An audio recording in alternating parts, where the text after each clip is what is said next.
Hey guys, welcome back to the channel. I've just made it back to South Georgia, and what you're looking at in front of you is a Tremec 3550. I pulled this out of a Saleen clone. This is a good working unit. You know I'm having trouble with my 95 Cobra. So this came out of my buddy John's car. He sold me a Saleen clone to get a CDL license.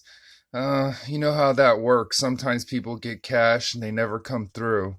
He never got a CDL license, but I got the Saleen clone. I got the transmission, it had Saleen wheels on it. So I want to show you what's going on and the futures and of me and the stuff that I'm coming up with to build a nice shop. So I'm going to tell you the story about what's going on.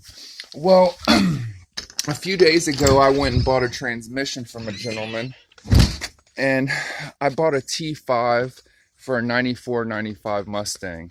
And I'm into Mustangs. I parked those out. The T5 is right there up under in this Camaro. I'm using as storage right here. I'm not unsure if I'm going to sell this as a roller or part it out. It's got the motor and tranny still in it.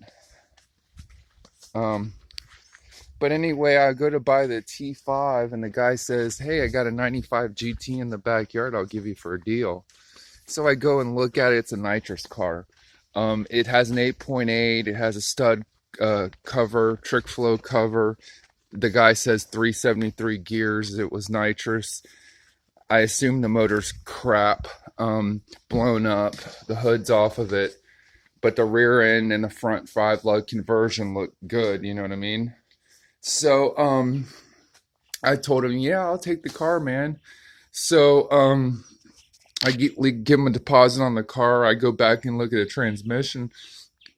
Well, when I walk in, he's got a double garage shop, big shop. He's got a brand new lift in there. You know, it catches my eye, but I don't pay no attention to it. So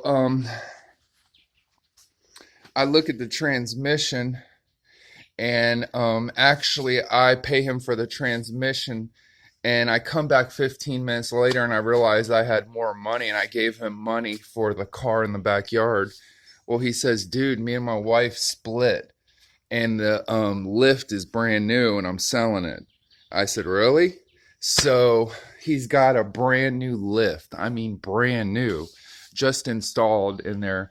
It's not the one with the safety bar. When the car hits the top of it, it locks the lift. It's just the one with the 2 posts, and it goes up as high as those 2 posts. So I don't know if it'll work for me because I'm 6'8.5", 6'9". So I'm going to go check it out, but I figured I'd show you what's going on. And I'm going to do an ABS brake bleed on the Camaro today. Take this to an instructor's shop here in South Georgia and see if they'll let me use a snap-on tool to do that.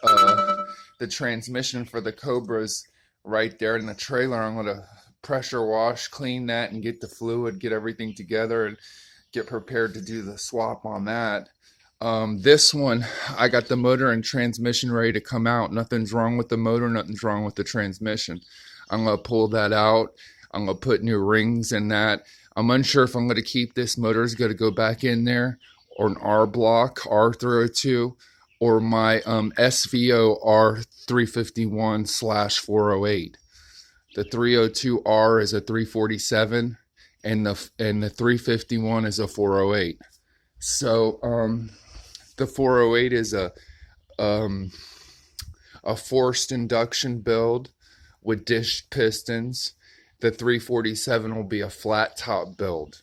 So I want to go something other than stock block. I would like to stay 302 block with this one, but I might turn this car into a drag car. So here's a couple things that I'm going to bring you right away, and I'm going to start popping out these cars. So like, subscribe, and share, and as always, keep on dreaming.